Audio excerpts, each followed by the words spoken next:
আমরা জানি যে বৈষম্য বিরোধী আন্দোলন যে চলছিল সেই সময় থেকেই আমার বাবা প্রতিদিন আমাকে আন্দোলনে দিয়ে গেছেন, প্রতিদিন আমাকে নিয়ে গেছেন। ইভেন আমাদের এলাকার আশেপাশে যত ছাত্রছাত্রী আছে তাদেরকে সাহস দিয়েছেন, তাদেরকে যাওয়ার জন্য উৎসাহিত করেছেন।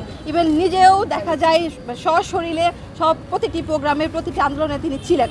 তারপর 4 তারিখ দেখা যায় ফ্রন্ট লাইনে আমার বাবা ফ্রন্ট লাইনে ছিলেন, কিন্তু আমাদের এলাকার কিছু আওয়ামী লীগ বলে তাদের হাত অনেক বড়, তারা সবসময় একদম আন্দোলনের শুরু থেকে আমার বাবাকে উত্ত্যক্ত করে গিয়েছেন। এবং আমরা যে ছাত্রছাত্রী আন্দোলনে আসছি আমাদেরকে বাধাগ্রস্ত করেছেন, হুমকি টুমকি দিয়েই গেলেন। তা আমার বাবার নামে মিথ্যা মামলা দেয় যে লুটপাট করেছেন, এত টাকা লুটপাট করে মিথ্যা মামলা দিয়ে তাকে হেনস্থা স্বীকার করছেন। আমি আমার বাবার এই মিথ্যা মামলার জন্য আপনাদের কাছে অনুরোধ যেন আমার এই বাবার মিথ্যা মামলাটা তারা প্রত্যাহার করে দেয়।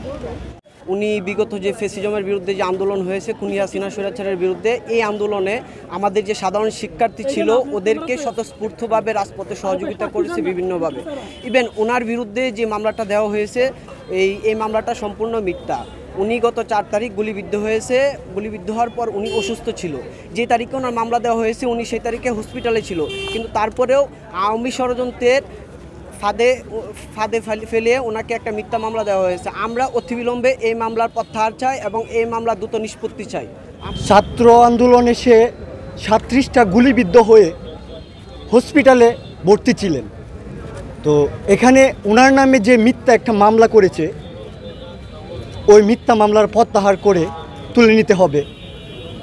আর আমাদের একদম রশিদাবাদ ইউনিয়নবাসী জানে এই মামলাটা মিথ্যা, বানোয়াট এবং এই সব কিছুর ষড়যন্ত্রে আওয়ামী লীগের লোকেরা দায়ী।